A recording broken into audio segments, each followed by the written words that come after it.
Protein is a beloved macronutrient of most people in today's day and age.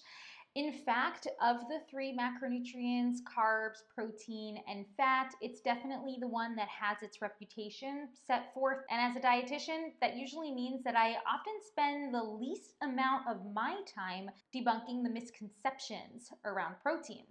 But does this macronutrient really stand up to the claims? And most importantly, is it actually more important than the others? That's what we're going to be covering in today's video. I'm Rachel Fine, registered dietitian nutritionist and founder of To The Point Nutrition. A dancer's performance is a direct result of hard work and motivation. So where does food fit into this? There's a lot of myths and a ton of antiquated ideals, and I'm here to dispel those. Hi, I'm Rachel Fine. I'm a registered dietitian nutritionist specializing in all things related to dancer health, food, and nutrition. My goal is to help you and your fellow dancers to utilize food and especially nutrition information, but in a way that is supportive and of course not obsessive. Today I want to give you the rundown on the macronutrient protein. But just an FYI, this is only one part of a series of videos that break down all three of the macronutrients. And the reason for that is because all three of these macros, proteins, carbs, and fat, play essential roles both on a dancer's plate and of course in a dancer's body. Today's focus though is all on protein. How much protein do we even need in a day? Well, interestingly enough, most of the recommendations surrounding protein remain exclusive to the sports community. But there's no doubt that the physical expenditure of a dancer is comparable to those of an athlete. And what we do know for sure is that when compared to the general population, dancers and athletes alike do have slightly higher protein needs to make up for the natural wear and tear that happens from intense movement.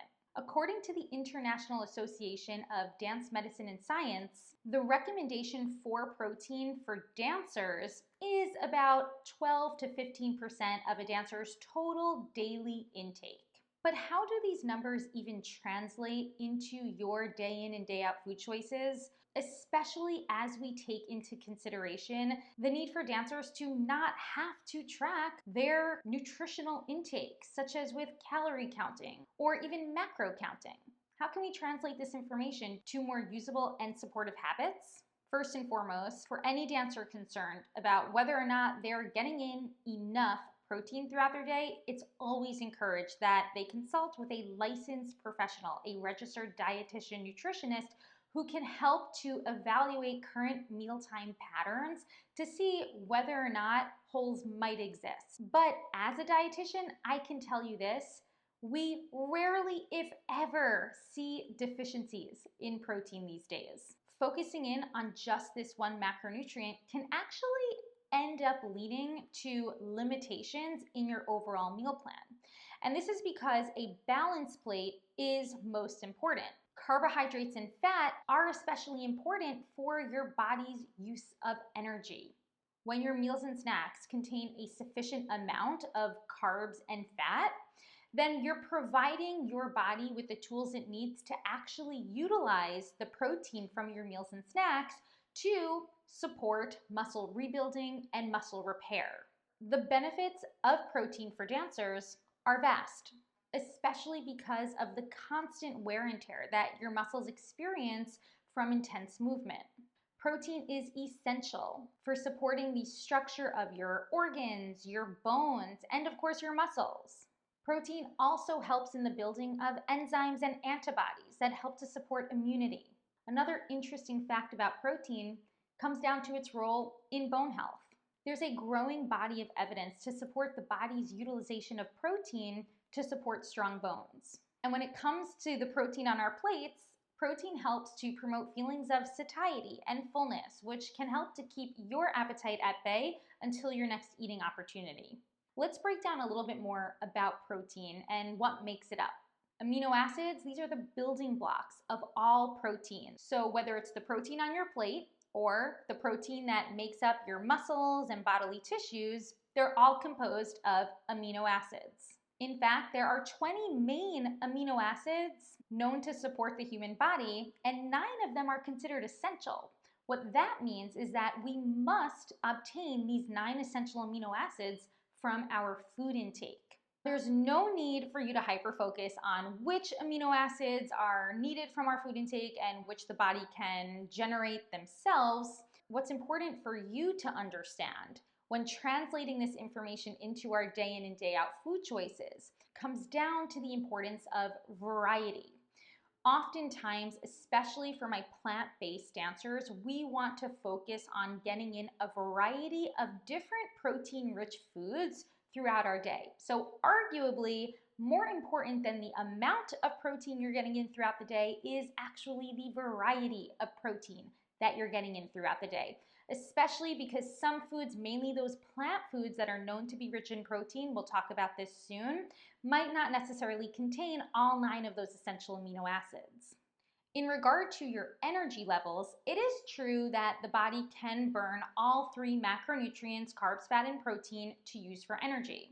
But burning protein or amino acids for energy, it's not an ideal or efficient process for the body, and this is why the body prefers to burn carbohydrates, especially for more intense, quick movements, but also fat. However, as I mentioned earlier, when those macronutrients run low, the body is likely to start burning protein to utilize for energy. And what this means is an overall breakdown of your muscle tissue.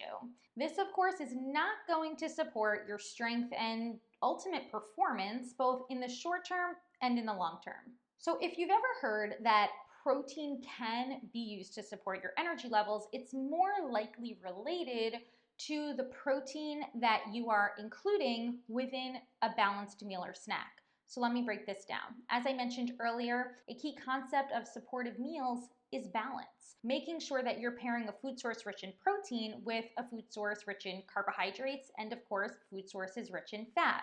But particularly this balance between carbohydrates and protein. When we are pairing these two together, protein helps to slow digestion, specifically digestion of those carbohydrates. Ultimately, what ends up happening is the breakdown of carbohydrates slows. And what happens when we are breaking down carbohydrates during the digestive process, the breakdown of sugar from those carbohydrates is released into our bloodstream, helping to support with overall metabolic functioning and, of course, energy. Slowing this process a bit helps to promote more sustained levels of energy throughout your day. And that's why protein does play an indirect role in supporting your energy levels. What about the protein from our food? We can categorize these into 2 main types: animal proteins and plant-based proteins. Animal proteins, for the most part, these include meats, poultry, fish, dairy products like yogurt, cheese, and milk, also eggs. Now, when compared to plant proteins, proteins coming from plant-based foods like grains, legumes, nuts, seeds, beans, animal-based proteins are known to be higher in biological value. This means that the protein coming from animal-based foods is more efficient. It contains all of those 9 essential amino acids that I mentioned earlier. In comparison, on their own, plant-based proteins do not contain all 9 essential amino acids. But how often are you only eating single plant foods throughout your day? Especially when we are prioritizing balance and mixed meals, including multiple components of food within your meals. As I just mentioned, focusing on those principles of variety, but also abundance, are what will ultimately help you, even if you're a plant-based dancer, get in all 9 essential amino acids. Previously, there were concerns about whether or not vegan dancers could access all of the nutrients, specifically protein, they need from their plant-based diets. Because today's food landscape now offers such a plethora of plant-based alternatives, like alternative milk and dairy products as just one example, the ability to obtain this variety and abundance, even when we're only consuming plant-based foods, is very possible. So it's incredibly important that you know whether you are eating animal-based proteins or not eating animal-based proteins, Both of these can be incorporated into a supportive relationship with food and ultimately a supportive meal plan. What about the question, am I eating enough protein? Well, low-calorie diets are often to blame if we do see any potential deficiencies. And unfortunately, because dancer diet culture looms so large within our industry, it could be possible that dancers are partaking in restrictive eating patterns that are limiting their intake of protein. On the flip side, though, we also see some dancers exceeding their protein needs, and this could be because of the misconceptions surrounding the other macronutrients, carbs and fat, with many dancers maybe only prioritizing protein in their meals and snacks. If there is a potential for a dancer to be experiencing any one of these extremes, an extreme undereating from restrictive dieting, or the potential for exceeding protein needs, it is incredibly encouraged that dancers reach out to a licensed professional, a registered dietitian nutritionist, for more support. If you're not quite sure where you stand in regard to your protein intake, a few prompts that you can consider. Think about whether or not generally you're including a variety of protein-rich foods throughout your week. So this might include fish, eggs, maybe plant proteins like tofu, tempeh, legumes, nuts, and seeds. Other considerations, are you getting in a meal or a snack every 2 to 4 hours throughout your day? That consistent eating routine is incredibly important for a dancer and sometimes might require a more proactive approach in order to get there. Are you planning for emergencies, such as with some emergency snacks throughout your day, especially during those long performance days? And how often are you relying on protein supplements, whether that be protein powders, shakes, or bars? An over-reliance on these products might be a sign that you might be overdoing it on protein. Is there a time when dancers should prioritize protein? Well, as I mentioned earlier, similar to the other macronutrients, protein is essential throughout a dancer's day. And there is sufficient research that consuming a protein-rich meal or snack after intense movement, such as intense dancing, helps to stimulate muscle protein synthesis. This is often why, as a sport dietitian, we always encourage a protein and carbohydrate-rich snack after exercise. Another important consideration in the post-performance period is the potential for an optimal recovery window. It's debated in the research how long this recovery window lasts. Does it last for an hour after your performance, or does it last for maybe even up to 5 or 6 hours after an intense performance? What happens during this period is an increase in what we call insulin sensitivity. Now, just to recap, insulin is a hormone. Under normal conditions, the release of your body's insulin gets triggered upon ingestion of carbohydrate-rich foods. Insulin sensitivity encompasses the degree to which your body will absorb insulin and the nutrients that come alongside it. So when we say that after intense exercise there is an increase in your body's insulin sensitivity, it represents a metabolic environment that's more likely to absorb nutrition. And how we can take advantage of this is eating a snack that's rich in both carbohydrates and protein.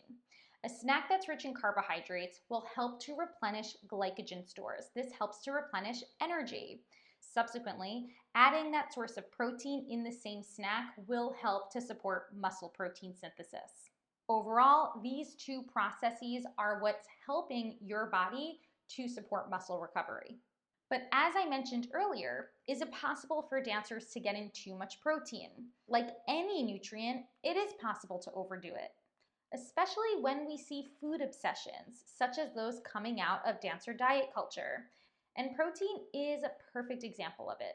A focus on protein-rich foods throughout your day can displace other opportunities to get in a more balanced meal or snacks. There's also some research to suggest that extreme high-protein diets have been associated with an increased stress on the kidneys. Evidence remains inconclusive about whether or not an excess intake of protein is associated with dehydration. But it is important for dancers to know that hydration is an essential part of both dance performance and recovery. This is especially true for when you're training during the hot and humid summer months. And from my experience working with dancers, I often notice that many will forget to hydrate or purposely not want to hydrate in fears of having to use the bathroom during a class, audition, or performance. Because of this increased vulnerability to hydration deficits for dancers, I always encourage that we consider a more proactive approach when it comes to hydrating throughout the day. And the last consideration when it comes to protein are the misconceptions around, and I quote, bulking with protein intake. Remember that for the body to gain muscle, it requires way more than just the protein you're eating from your foods. It's essential that we consider the importance of adequate caloric intake throughout our entire day, especially for my younger dancers whose bodies are utilizing a surplus of energy, not just for their dancing needs, but also for their metabolic growth needs. If you do have fears surrounding, and I quote, bulking, I encourage you to address these with a licensed professional, even a mental health professional, because unraveling some of the fears and dissatisfactions with our bodies is an incredibly important step when building a meal plan that supports both your performance and even your relationship with food. How about the question of protein supplements? In general, we want to focus on a food-first approach. This means focusing on a variety and abundance of food within your meals and snacks throughout your days and weeks.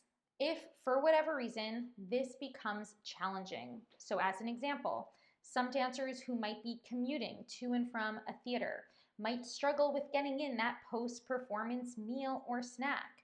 In these instances, protein supplements might actually be helpful, but we want to be wary about becoming overly reliant on these products. And consulting with a medical professional, a licensed dietitian, is incredibly important, especially because the supplement industry itself is largely unregulated. So we want to make sure when we are turning and utilizing some of these products that we're actually utilizing those that are considered to be safe. With that being said, many shakes and even bars do contain these protein supplements and isolates within them. This is why a dancer's risk of exceeding their protein needs comes into the conversation. You might also want to peek at some ingredients and ensure that these bars contain some whole food energizing additions like dried fruit, dates, bananas, nuts, seeds, grains. These are all helpful ingredients that can support your energy in the short term and in the long term. I hope you found this rundown of protein helpful. But if you want to learn more, I highly encourage you visit the blog post on dancenutrition.com where I dive deeper into all of these topics, including what you can consider when looking into protein supplements like powders and even some protein-rich snack foods like bars. I will talk to you again soon. Until next time, see ya.